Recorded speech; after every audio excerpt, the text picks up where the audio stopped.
So, dogs, like Anton here, have coexisted or lived with humans for around about 30,000 years, and very successfully so as well. The most successfully domesticated animal. That means the most successful animal that's lived with or lives in our homes. And I'm sure some of you may have ideas of how that started, but have a think now about some of those ideas. So how do you think dogs came to live with humans? I say it started a very long time ago, and 30,000 years ago we humans would have been prey for other animals. So that means we would have been hunted as well as hunting other animals. So with that little bit of information, have a think about again, how do you think wolves or early dogs would have been good for humans, good to be around humans? And so we did mention wolves there, or I mentioned wolves there, and wolves are obviously but wolves are very closely related to dogs. In fact, over 99% of the genes of a wolf and dogs are shared. So what that means is 99% or over 99% of the things that make up your dog and are the same as they are with the wolf. But what that doesn't mean is they're exactly the same.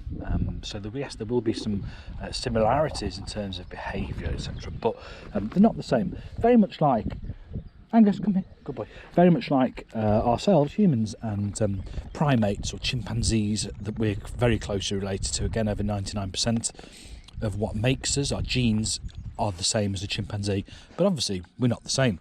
So have a think again. So what do you think about now what we talked about a little short time ago about about the fact that we were hunted and the fact that dogs came into our lives at that time? So if you think about you have a dog, so for example your dog, lots of dogs now will bark at people that walk past the house, which isn't a bad thing. It's a natural behaviour as long as it's not something that's going on constantly, and you can call your dog away. So I'm just drawing my Ralph here.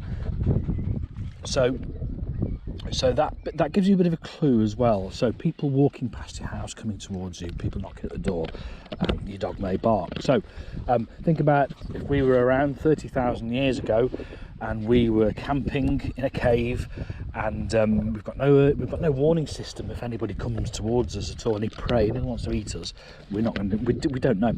However, if we have an animal such as an early dog, who, and as you know, lots of dogs get very sensitive to noise and movement, and as you'll know with your own dogs, lots of them will bark at things coming by.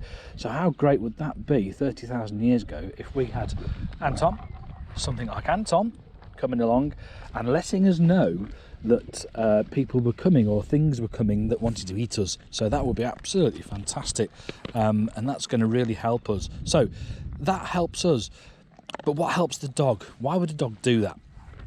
As you can see at the moment now, I'm giving Anton some nice treats and he's using his nose to eat those. So we know how it's good for us because it tells us of prey, things that are coming that want to eat us, and it saves our lives.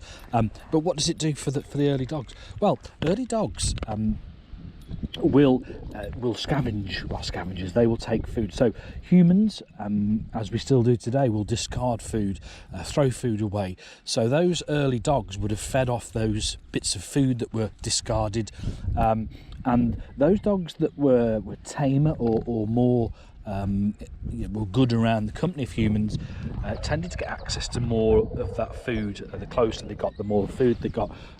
Those dogs that were quite fearful of humans or aggressive towards humans tended not to get that close and didn't get those scraps of food that were left out and went off on their own sort of path in development and evolution. So those early dogs that came closer to the humans would eventually have been invited into the house, and thence we're going back a long time again, 30,000 years ago. That's when this process started, and that's how I believe that dogs certainly started to come into the house. And if we think about Another aspect to that, dogs would also be very useful when people were on the move. So if people were walking across the plains 30,000 years ago, again, we would have been prey. People or animals would have been looking to kill us, to eat as a food source.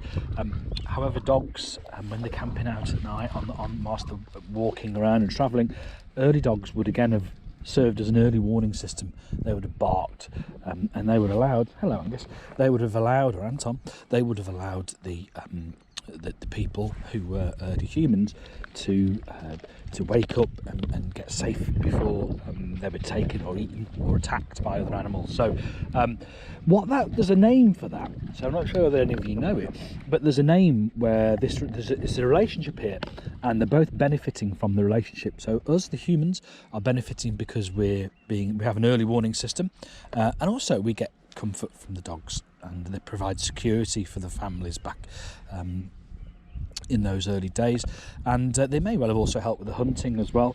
And so what does the dog get out of that? So the dog gets shelter and gets food. So feeding is one of the primary objectives to keep fed of any animal's lives.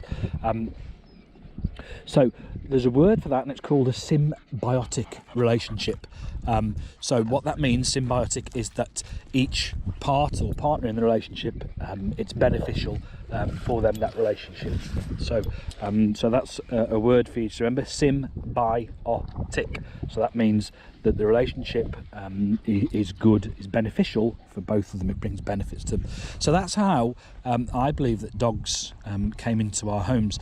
And if I walk around with Anton now, Anton will follow me because I've got food, and this is pretty much like, now imagine if I'm a caveman, and I'm walking across the plains and the wilds, and I've got Angus following me, or Anton, sorry, following me, and I'm just dropping a little bit of food for him to follow me, and he's going to turn around and follow me. And if another dog comes up, or a predator or some sorts, Anton, good boy, is going to alert me.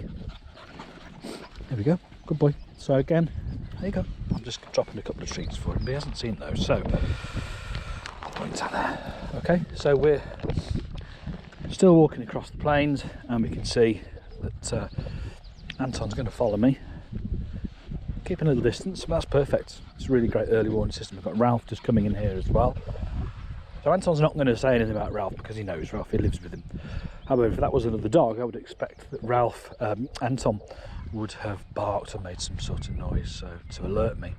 And there he goes, he's still sniffing around. So as you can see, this is a really good relationship for Anton in this example, because he knows if he follows me, he's going to end up with some food or some type of reward. Although it's only tiny little scraps, it's still beneficial for him. And back in 30,000 years ago, everything that the animals ate had to be hunted. They didn't get tinned food or biscuits or those sorts. So Anton's still following me now. This is perfect, look. And Anton's going to carry on following me now, because he knows that this relationship is good for him. So, okay. Well done, Anton. There you go. So there we go, that's my theory, introduction I should say to theory. We can talk about this for a very long time, and there's lots of different theories, but that's certainly my theory of how dogs came into our homes. Okay, thank you, bye bye everybody.